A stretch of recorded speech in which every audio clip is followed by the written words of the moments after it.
Vamos apresentar agora o conceito de potência. Aqui nós temos uma figura que a gente já utilizou, que mostra uma partícula sendo deslocada de um ponto x0 para um ponto x por uma força F. E aí, ela realizou, então, um deslocamento ΔX. Quando uma força produz um deslocamento, eu sei, que isto é o trabalho. Ou seja, o trabalho para levar uma partícula de um ponto x0 até um ponto x é a força por esse deslocamento. E é claro, eu estou considerando um caso em que a força e o deslocamento estejam na mesma direção, de modo que eu não tenha aqui o cosseno que aparece, às vezes, quando eu tenho uma força oblíqua. Só considerar esse caso simples aqui. Nós sabemos que quando essa força deslocou essa partícula desta posição para esta posição aqui, isso levou um certo tempo.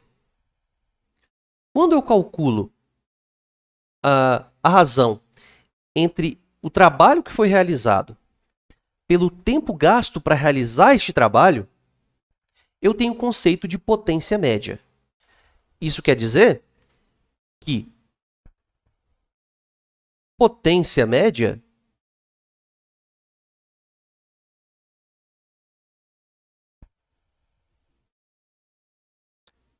que eu irei denotar aqui por POT, aqui ó, POT, potência média, vai ser então o meu trabalho realizado pelo intervalo de tempo que foi gasto para a realização desse trabalho. Este conceito de potência está estreitamente ligado com a eficiência de uma máquina. O que isso quer dizer?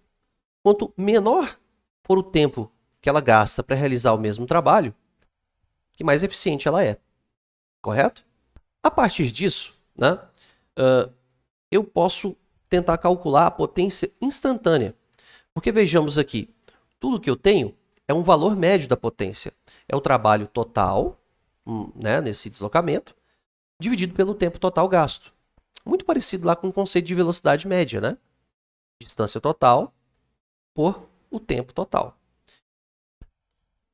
Então, da mesma forma que eu fiz para a velocidade, eu também posso definir para a potência uma potência instantânea.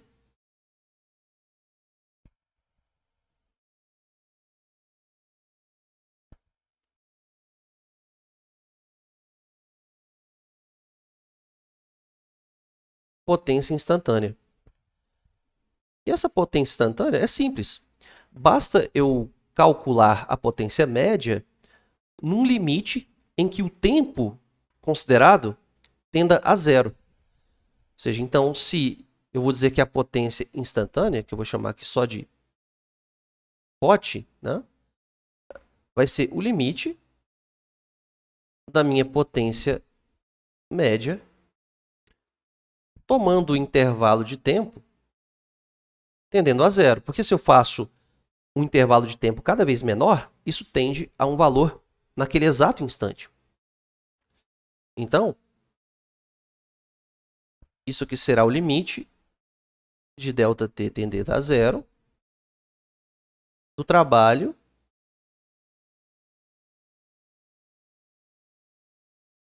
pelo tempo. Ora, eu posso achar uma relação muito útil entre a potência e a velocidade do corpo. Então, podemos escrever ainda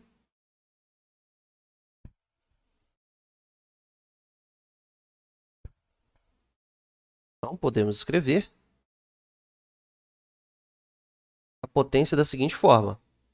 Então, nós vimos que a potência média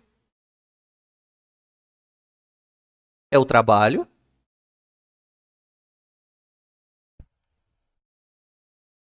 sobre o tempo.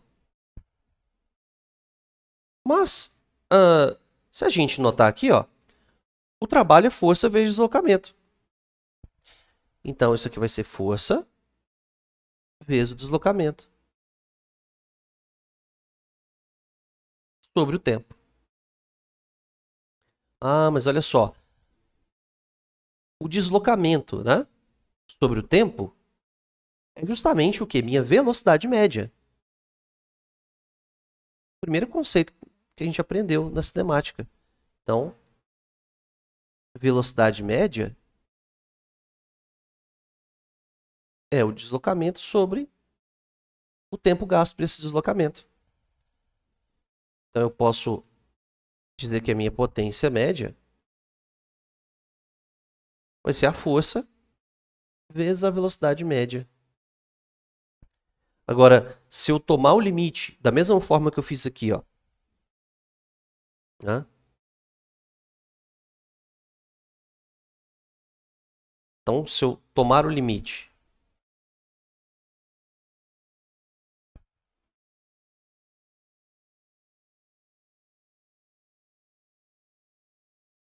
de ΔT tendendo a zero,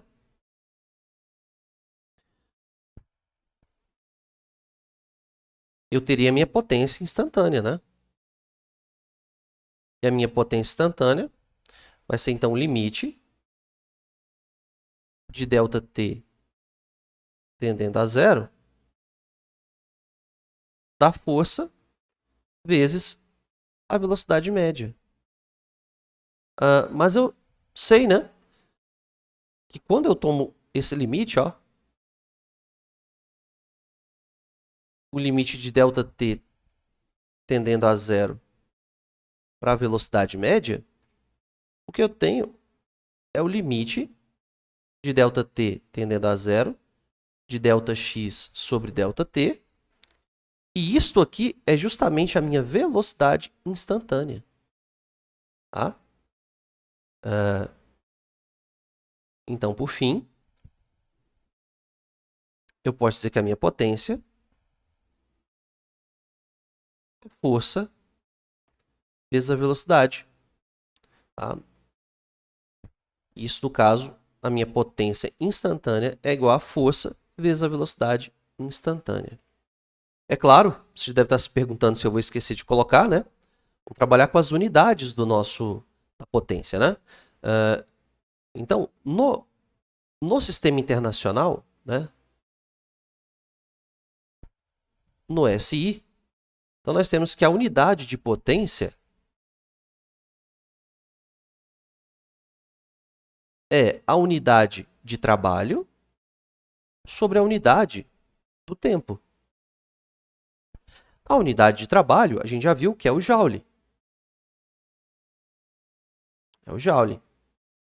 E a unidade de tempo é o segundo. A esta razão, Joule por segundo, eu dou o nome de Watt. Tá? Então, denotado pela letra maiúscula W. Tá? Então, não confundam este W da unidade Watt com o W do trabalho, né? São contextos diferentes. Tá? Nós podemos ainda enumerar algumas unidades que aparecem em alguns contextos, que é o cavalo vapor e o horsepower, que é o HP. Tá? E aqui tem os correspondentes valores dessas unidades, que eu chamei aqui de unidades úteis. Tá? Então, nós temos o cavalo vapor, né? 735,5 watts, e o horsepower, que é o HP, tá? Em 745,7. Muito utilizado, né? Por exemplo, para calcular a potência do motor de um carro. Né? Vale observar também que no seu dia a dia, embora, por exemplo, as unidades de potência apareçam aqui em watts, muitas vezes você vai ter também, são múltiplos, né, deste watt. Você vai ter o kilowatt, que são 1000 watts, vai ter o megawatt, que são 1 milhão de watts, o gigawatt, que é 1 bilhão de watts. Então, são os múltiplos que a gente aprendeu no começo do curso, aqueles múltiplos relacionados aí com as potências de 10. A gente vai falar agora sobre a conservação da energia mecânica. Esse é um dos pilares da mecânica, um dos pontos mais importantes que dão sustentação a toda a teoria. Ora, então coloquei aqui para você lembrar. O que nós vimos até agora? Primeiramente, nós começamos toda essa ideia de energia com o caso da queda livre. Na queda livre, você tem um corpo caindo, né? Ou no caso, você pode também considerar como um lançamento vertical, né? Para cima. Mas o que importa é que durante todo esse movimento, o corpo está sob a ação apenas da força gravitacional. No caso aqui, força-peso. E após toda aquela análise, nós chegamos à conclusão que durante o movimento, tá? Em qualquer ponto que eu calcular uma determinada grandeza que eu chamei de energia mecânica, o valor dela não mudava nunca. Ou seja, a energia mecânica, que é a soma da energia cinética mais a energia potencial, era igual em qualquer ponto. Ela era constante. Então vamos pensar na seguinte situação. Então, com base do que nós sabemos, se eu quiser calcular a energia total neste ponto aqui da queda livre, o que eu tenho é a soma das energias cinética e potencial. Então vai ficar aqui, como aqui está no ponto zero, eu vou fazer assim, ó. Essa aqui é energia cinética no ponto zero, mais a energia potencial gravitacional no ponto zero. Da mesma forma, aqui eu vou ter a energia cinética no ponto 1, mais a energia potencial gravitacional no ponto 1. O que eu sei? Eu sei que a soma dessas energias é a própria energia mecânica, tá? E que ela é igual em todos os pontos. Então, se eu somar essas duas coisas aqui, eu vou ter um valor. E se eu somar essas duas coisas aqui, eu vou ter o mesmo valor. É por isso que ela é constante. Então, agrupando esses caras aqui, ó, escrevendo aqui, eu sei que, neste caso, a energia cinética 0 mais energia potencial gravitacional no ponto 0 é igual a energia cinética no ponto 1 mais energia potencial gravitacional no ponto 1. Eu vou reorganizar esses termos aqui, né? Reorganizando esses termos, eu vou colocar cinética do lado de cinética, potencial do lado de potencial. Então, o que eu teria aqui, ó, vou passar essa energia cinética para cá e essa energia potencial gravitacional para cá. Elas fiquem, né, do mesmo lado. Então, teria aqui, ó, energia potencial gravitacional no ponto 0, menos, esse cara veio para cá, mudou de sinal, né? Menos EPG1, igual desse lado aqui, energia cinética 1. Aí esse C0 passa para cá, fica menos energia cinética no ponto 0. Ora, agora vamos ver o que nós temos aqui. O que nós temos aqui é menos a variação da energia potencial, né? Aqui está a energia inicial menos a final. Então, o que eu tenho é menos a variação da energia potencial gravitacional. Da mesma forma, o que eu tenho aqui é a variação da energia cinética. Certo? Se eu juntar essas duas coisas no mesmo lado, eu vou ter que a soma dessas duas coisas é zero, né? Então, a variação da energia cinética mais a variação da energia potencial gravitacional vai dar zero. Isso é claro, eu passei este cara para o lado direito, né? Ou os dois para o lado esquerdo, tanto faz. A soma vai dar zero. Né? Colocando aqui em evidência, eu vou ter delta que multiplica, ó, energia cinética mais energia potencial gravitacional. Ah, mas o que é isso, né? Energia cinética mais energia potencial gravitacional é justamente o que? Minha energia mecânica. Então eu chego nessa conclusão aqui,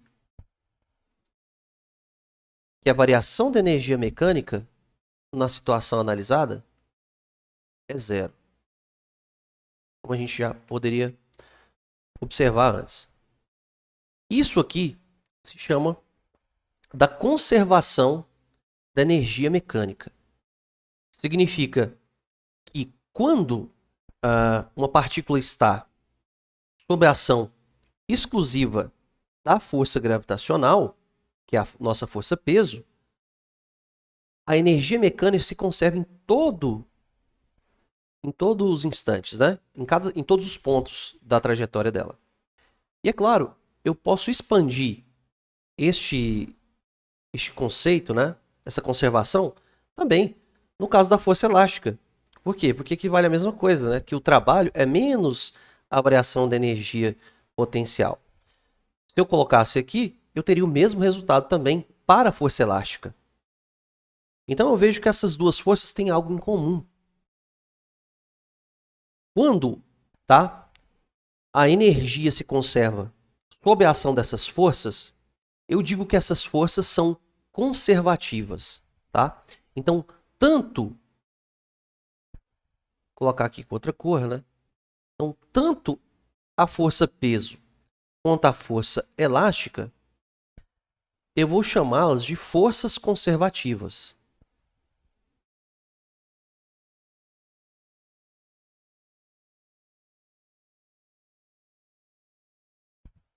E esta é a primeira conclusão que eu tenho.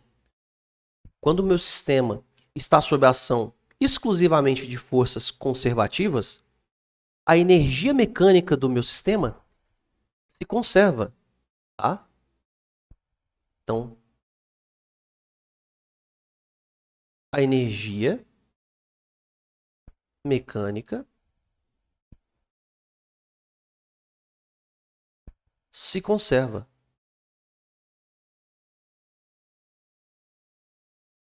Esse resultado é muito bonito e muito importante. Ele vai proporcionar para a gente não só uma interpretação física mais aprofundada dos problemas, né, das situações, mas também ele permite que a gente ganhe um método de resolução de problemas muito interessante. Tá? Ele é um poderoso método de resolução de problemas que muitas vezes é muito mais fácil do que resolver por força. Então, você utilizar lá a segunda lei de Newton, a terceira lei de Newton, as leis de Newton para resolver problemas, utilizar aqui a energia é muito mais fácil, em muitos casos. Eu poderia ainda tentar te dar uma outra visão sobre a conservação da energia mecânica. Então, nós vimos que ela é devida à ação dessas forças conservativas. Tá? Então, eu posso associar agora essa conservação da energia com o trabalho. Então, eu peço para que vocês tentem imaginar a seguinte situação. Vamos que eu queira deslocar uma partícula de um ponto A para um ponto B. O que eu vou aqui dizer para você, a priori, é que você vê, ó, a energia e o trabalho a gente sabe que estão ligados. Energia é a capacidade de se produzir trabalho. E eu sei que se uma força conservativa levar essa partícula que eu quero, né? Por exemplo, eu quero levar uma partícula do ponto A para o ponto B. Então, nos dois pontos, ou em quaisquer pontos dessa trajetória, a energia é igual. Então, eu vou dizer o seguinte, ó, que o trabalho que eu fizer, ó, em qualquer trajetória, vai ser o mesmo. Tá? Então, essa é a ideia central aqui. Ó. Então, suponhamos que esse deslocamento para levar a partícula daqui até aqui, não importando a trajetória que eu faça, tanto pelo caminho 1, pelo caminho 2, este trabalho não depende desse caminho escolhido. Ou seja, o trabalho para levar a partícula de A até B pelo caminho 1 vai ser igual o trabalho para levar a partícula de A até B se eu utilizar o caminho 2. O que eu estou querendo dizer é que o trabalho independe da trajetória, desde que eu esteja tratando de forças conservativas. Agora, vamos pensar no seguinte. Se eu pegar essa situação aqui, ó, vou copiar isso aqui e vou inverter o caminho dessa segunda trajetória aqui, ó. Então, uma vez que a partícula chegou aqui, de A para B, vou tentar levar agora ela de B para A. E o que eu tenho é isso aqui, ó. Estou invertendo isso aqui, ó. Quando eu faço isso, eu concluo, né, que o trabalho para levar a partícula de A até B pelo caminho 2 vai ser exatamente menos o trabalho para levar a partícula de B até A pelo caminho 2. Ou seja, eu estou invertendo, né, a trajetória. Quando eu inverto a trajetória, aquela minha força conservativa, que ela estaria agindo para cá, vai estar formando um ângulo de 180 graus com o meu deslocamento, então eu teria aqui menos o trabalho, né? Esse sinal menos vem daí. Pensando nisso, eu posso jogar esse resultado na equação ali de cima. Logo, eu vou perceber o quê? Que o trabalho para levar a partícula de A até B pelo caminho 1 é igual a este trabalho aqui, né? Mas este trabalho é menos para levar de B até A. Então vai ficar o quê? Menos o trabalho para levar de B até A pelo caminho 2. Eu vou juntar esses dois caras do mesmo lado. Então o trabalho de A até B pelo caminho 1, esse cara passa para o lado esquerdo, fica mais, né? Então vai ficar mais o trabalho para levar o corpo de B até A pelo caminho 2. E isso aqui é claro, né? Se eu tirei esse cara do lado de cá, aqui ficou 0 desse lado. Então, olha só, o que eu concluo? Se eu somar o trabalho para levar de A até B e depois somar o trabalho para levar de B até A, né, o que eu posso dizer com isso? Né? Eu vou dizer que o trabalho, né, num caminho fechado ou num circuito é 0. Isso ficou bem claro, né? Ou seja, se eu vou de A até B, depois de B até A, o que eu tenho é um caminho fechado, certo? Então, quando uma força conservativa realiza um trabalho no caminho fechado, tá, significa que esse trabalho vai dar igual a 0. Aqui, eu concluí que já que independe da trajetória, o meu trabalho só depende o quê? Da variação da energia cinética, da variação da energia potencial. Só depende o quê? Dos pontos inicial e final. A gente já usou isso. Então, isso aqui são várias maneiras da gente dizer que uma força é conservativa. Tá? Então, eu posso reduzir tudo isso que nós escrevemos aqui, né, em 3 conclusões, né, que sintetizam tudo sobre a conservação da energia, pelo menos aqui no nosso vídeo. Então, vou ver se eu arrumo um espaço aqui para a gente poder colar o nosso quadro com as informações. Né? Com o resumo, vou tentar colocar no cantinho aqui, ó, para a gente estudar, né? Então, veja bem as conclusões. Então, aqui nós vemos que quando um sistema está sob a ação exclusiva de forças conservativas, a energia mecânica se conserva. Ou seja, a variação dela é zero. Quer dizer que ela é constante.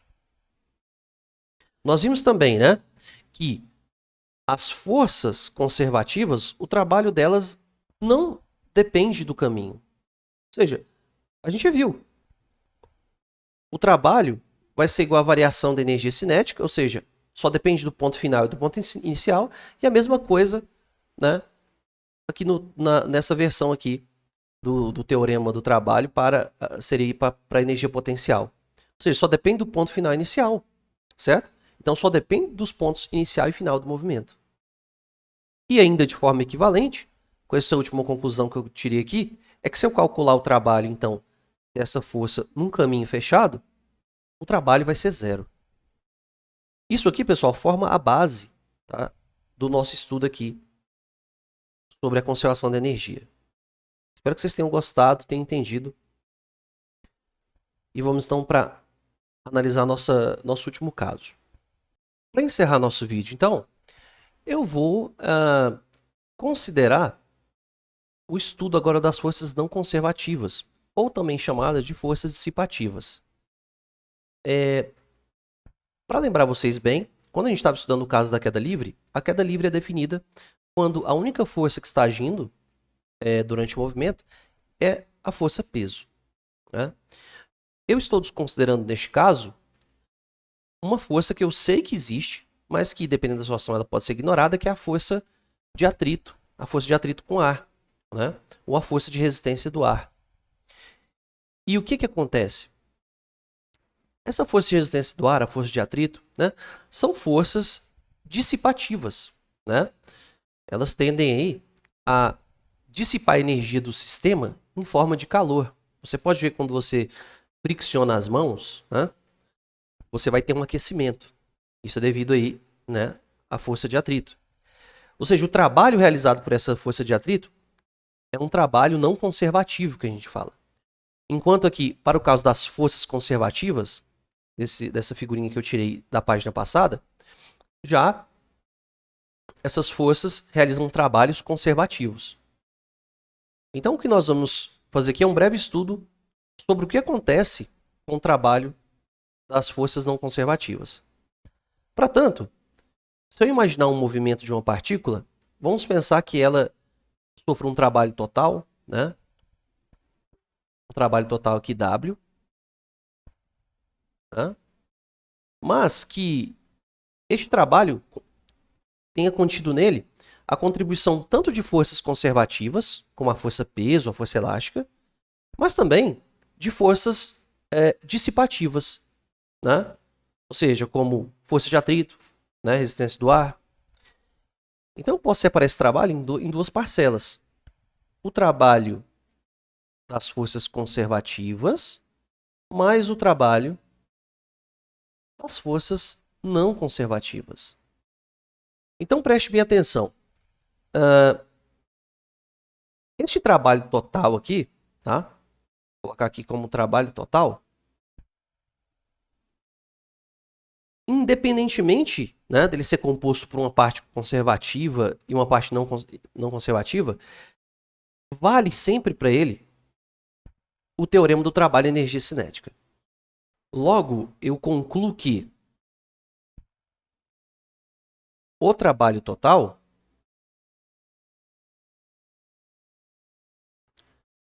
vai ser a variação da energia cinética total do meu sistema.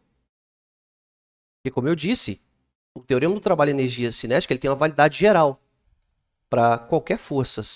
Mas, e para o caso do trabalho de uma força conservativa? Ora, eu sei bem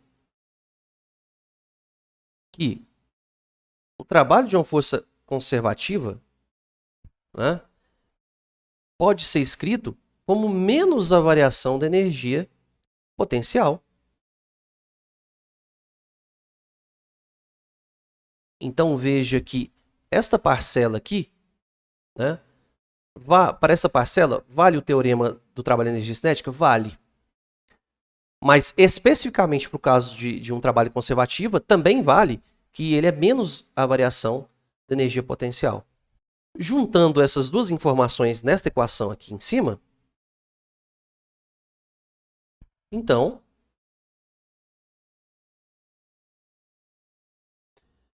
eu vou dizer então que o meu trabalho total é a variação da energia cinética, que é igual ao trabalho das forças conservativas, que é menos a variação da energia potencial, mais o trabalho das forças não conservativas, que eu estou querendo descobrir suas características. Então, juntando os dois lados, eu tenho que o trabalho das forças não conservativas é igual à variação da energia cinética mais a variação da energia potencial.